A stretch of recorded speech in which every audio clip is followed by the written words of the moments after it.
I spoke about this recently with Congressman Adam Schiff of Burbank, who told me what he is most interested in hearing about come Monday when the House takes up this issue.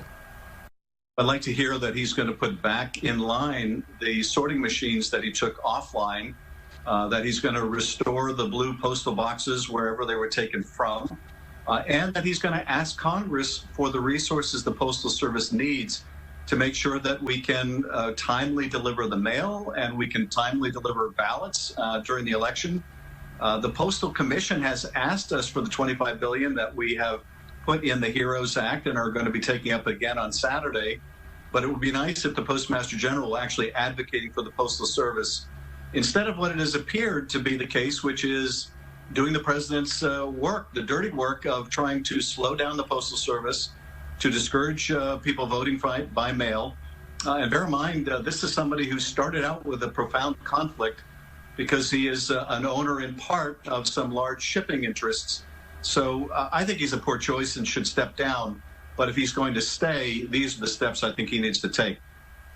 And of course, there have been a lot of concerns raised, especially after President Trump made remarks to Fox about the impact of defunding the U.S. Postal Service and what it could do for the process of mail-in voting. But I know you have also raised concern, and this has not gotten quite as much attention, but I think it's a really interesting thing to note about potential implications for Amazon with the U.S. Postal Service. And this ties into a relationship with the Washington Post. Can you break this down for us and your take on this? Sure. You know, in some respects, Amazon is a competitor of the Postal Service, but in other ways, Amazon and the Postal Service work hand in hand. And it has been the president's ambition since early in his administration to punish Jeff Bezos and the Washington Post because he doesn't like coverage in the Post. The Post has revealed a lot of the corruption in the administration. And the president, of course, doesn't like when the Washington Post fact checker thousands and thousands of times indicate that he is lying to the American people. So he's wanted to punish them. And one way he's decided, apparently, to punish the Amazon and Bezos is through Amazon, rather. And he has reportedly had secret meetings with the last postmaster to try to raise postal rates on Amazon for when Amazon uses the Postal Service as a way of trying to make Jeff Bezos literally pay for the coverage of the Washington Post. That's using the tools of the state to censor the press. And that's a danger to our First Amendment. It's a danger to the right all Americans have to receive good and unfettered information from the press. So this is, I think, one of the president's other objectives in undermining the Postal Service is also to attack his critics by attacking them through Amazon, Bezos, and the Washington Post.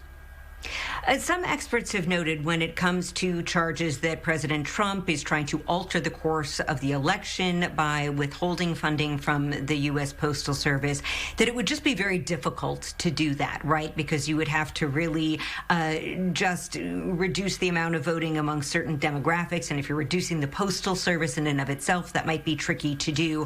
One thing that it does seem to have this effect is that I feel as if a lot of Southern Californians right now, a lot of people across the country may not have a whole lot of faith in the election process overall. You know, we are now just a matter of weeks away. How confident are you in the prospect of a free and fair election this fall? Well, I'm deeply concerned about it, given all of the actions of this president and given the actions of foreign adversaries like Russia, who are already intervening to try to help reelect Donald Trump. And you can understand why. He's been just a gift to the Russians through his denigration of NATO and his belittling of the transatlantic alliance, his attacks on our democratic allies. But nonetheless, the gravest threat, frankly, is the threat that the president himself poses by attacking the franchise. I would have to differ in terms of the commentary about whether that's possible to do by undermining the Postal Service. The president believes and has made it clear time and time again that if more Americans vote, in particular if more Americans vote by mail, he believes that he won't be reelected, and indeed other Republicans will lose as well. And in fact, Democrats are much more inclined to vote by mail. And so if he can attack voting by mail, and in particular if he can discredit in certain places, he believes it's a key to suppressing votes and winning re-election.